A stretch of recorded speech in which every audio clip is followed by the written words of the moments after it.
In the early 1900s, the great and good at the Paris Opera buried an urn full of living voices, gramophone recordings of famous opera stars, to be disinterred after a century. When those urns were opened, mysterious recordings, similar to experiments done by Alexander Graham Bell at the Volta Laboratories in Washington, D.C. in 1881, were discovered. Who made them, and why?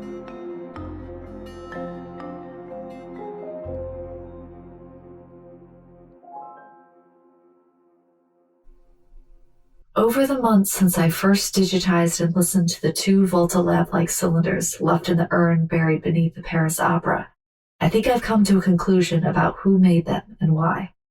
A Parisian ex-police chief, Hossein Ali Khan, and his friend, or frenemy, someone called Eric, an extremely gifted composer and musician,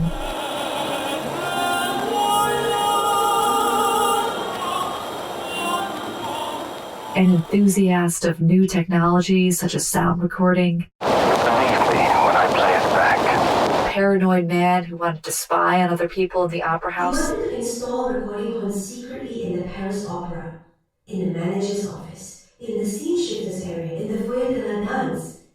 But the sound quality was too primitive for his liking. and possibly a murderer too. I thought you condemned Eric as a murderer, as a kidnapper, as a man of many crimes.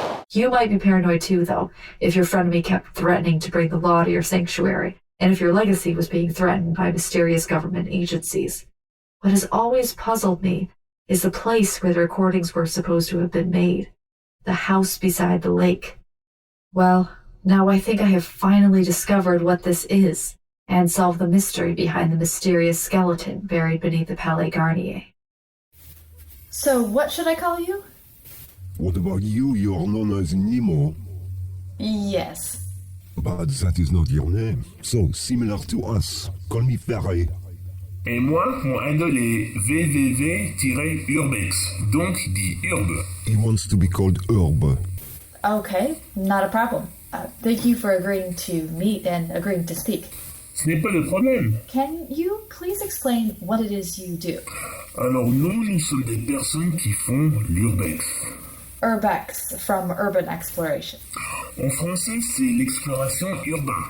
We have an interest in exploring abandoned sites and photographing them. Mais tu sais, c'est pas très nouveau. Ce truc, c'est des années 90 ou moins. Ouais. Is this a dangerous, hobby? Alors ça, c'est plus comme une mode de vie, quoi. Sometimes you find you are breaking some rules. And some laws. Ben oui, de temps en temps. Oui, tu sais, c'est un peu comme l'honneur parmi les voleurs. There are cardinal rules. Take nothing but photos, leave nothing but footprints. We are not vandals. And you are both also cataphiles, aussi? Alors un cataphile, c'est une personne qui aime explorer les lieux souterrains, très très profonds. So you've been underneath Paris? For me personally, I prefer underground pipes. Pipes? Fewer people disturbing you and a smaller risk of discoveries than the catacomb. The Parisian catacombs are illegal to access. There is more than just what you can take a tour on from near Montparnasse. That is tourist stuff. Ouais, mais tu sais, il y a un système de tunnels complexe. Il y a plus de 280 km de long. Oh We là have to be là. careful what we talk about and with who. Okay, but you got in touch with me. We want to clear our name. No real urbex would have stolen from the Palais Garnier. We want the authority crackdown to stop because we didn't do it. Ferret and Herb didn't want to be recorded talking about what they had seen because they didn't want amateur urban explorers, people who go in and vandalize rather than observe and preserve, trying to copycat them. So they wouldn't share any specific details about where they had gone and how they had gotten there. However, they did give me permission to play the soundtrack of one of their subterranean explorations, and let me explain in my own words what the connection was to Shattered. Voilà, ça c'est le rivage du lac. The cataphiles claim that the system of catacombs in Paris links to the cellars beneath the Palais Garnier. This is not only the area where the urns from 1907 and 1912 were buried and exhumed, but also Seyfere and Erb, the site of the house on the lake. Tell me about the lake. It's not really a lake. There was like a built-over river called La Grange Brotalière. Maybe it is so. The lake is very small. There are fish in it. Fish? Oui, les poissons rouges, et aussi... Goldfish beneath the Paris Opera?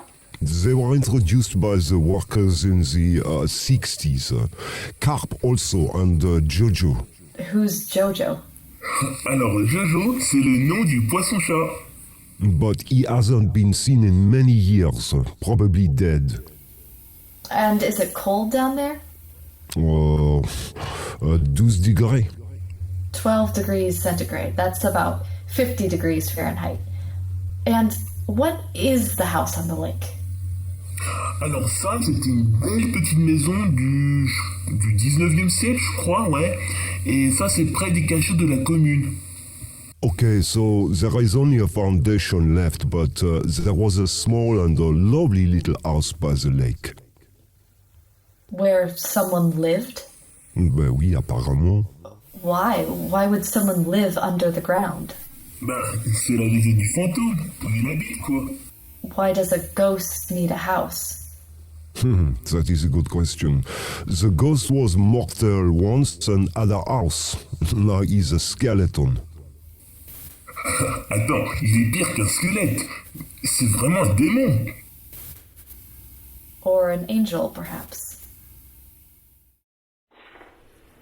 It was hard to understand exactly what the Cataphila were talking about. I think they hold me slightly responsible because the rumor is that a listener to the podcast found the house on the lake. And the skeleton. Oh merde, voilà! Il y a un vachement grand trou, voilà! Viens. We just want whoever did this to fix it, to put it back. What do you mean? Bad things are happening. Things have been disturbed. La musique qui brûle. L'ange de la musique qui est devenu un ange de vengeance. Pourquoi on donnerait la vie sans amour? En conséquence, il prend la musique qui brûle, la voix qui vous rend fou. When I tried to press them for more information, they wouldn't say more. The suggestion, of course, is that someone who listened to this podcast disturbed the skeleton described by Monsieur Xavier in rumors about the building and stole something, which tallies with the police report in Le Figaro. The Cataphile aren't responding to any of my messages, but they did send a URL to a YouTube link without any kind of context, which I'm going to open now. Okay, it looks like it's a silent film in black and white. There was an intertitle there. I couldn't read what it said. Oh, there, that's because it's in German. You've reached the voicemail of Phil Dolan. I can't take your call at the moment, so please leave a message.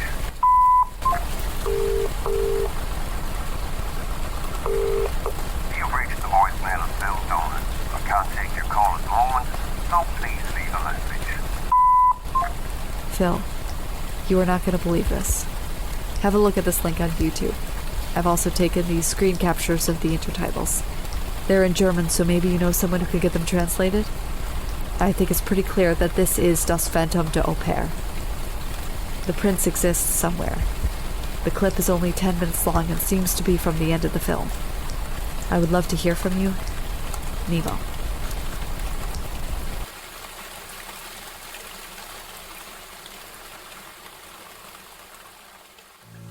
Alicia? Alicia, are you there? The lights are... Oh, they're back on. Never mind. What now? Sorry, it's just the lights were... Oh my god! What have you done? You've written all over my wood floor! Sorry, I'm so sorry. It's pencil though. I can erase it, What's see? this bordel de merde say? Angels and monsters are two sides of the same coin? Sorry, I'm gonna clean it up right now. I've just been...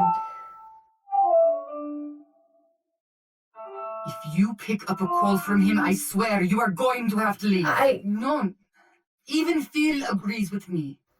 Well, Phil isn't actually quite as perfect as we thought. What do you want? What do you mean, what do I want? Why are you calling if you have nothing? You're angry say? because I don't care that you included a clip of me losing it on the last episode.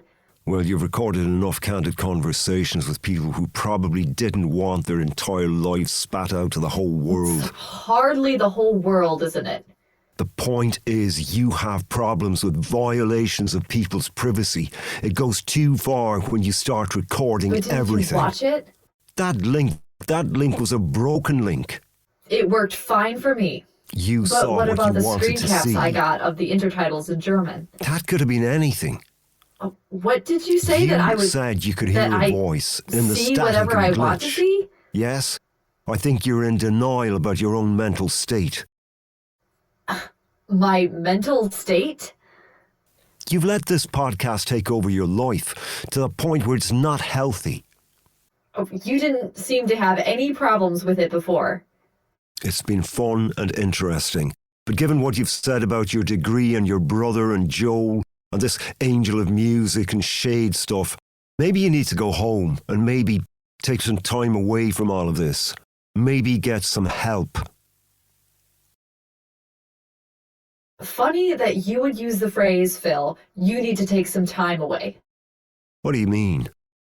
Do you remember when you asked me to edit the interview with Professor Shahzad together? Yeah, sure. So? You said to get rid of everything before the 3-minute mark because it was irrelevant? Well, it was. I don't think so. What are you doing? Hello. Hi, is this Professor Shahzad?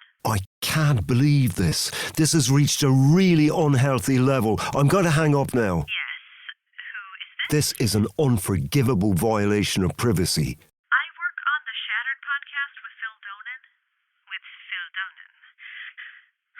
I gave him that interview under duress. He called in a favor with my boss, but I really did not want to be talking to him. What in the interest of setting the record straight, could you tell me why he left the University of Glenolin? Well, it's not a secret. I'm not telling you anything that isn't in the public record. Go on. He had an affair, if you can call it that, with a student. With a grad student. No, with an undergraduate. She was 21 years old. So he was fired? He resigned. It was kept very quiet. So you wouldn't be entirely happy with him contacting young female students to work on projects? No, are you saying he asked Layla to work with him? If he has gotten within 10 feet of her, if you're speaking to him, you tell him I will personally come down to Surrey or wherever it is he's retired to. If he's in the same room as Layla or any of my students, I will make sure everyone knows why he left Glenulin. So, you have to destroy what's left of my career. Publicly. You're not sorry for having seduced a vulnerable young woman? Seduced? You don't know anything about it. You weren't there. Now, can you please hang up and leave me? You really hurt me. So you think I'm crazy? I'm crazy? I'd say have a long look in the mirror at yourself, Phil Donen. Not so reliable, so mentally stable, are you? What is this? Are you jealous? No, I just think everyone should see you as you truly are and not be duped like I was. You're not upset about being duped or about me not believing you. This is because I wasn't attracted to you. No. You're lonely and you reached out, and now you're punishing me because I didn't feel what you felt. This isn't about me or what I felt. It is. Don't people deserve to know the truth about you? If you want to talk about mirrors, I've taken a long, hard look at myself. I did resign, that's true. It was the only thing to do under the circumstances. I don't regret what I did because it was a consensual relationship. I'm not an angel, but I'm not a monster either. I've come to terms with my life. But you, just leave me alone. Be wary of the shadows that move as your head turns. And watch out for the music. The music that burns. This message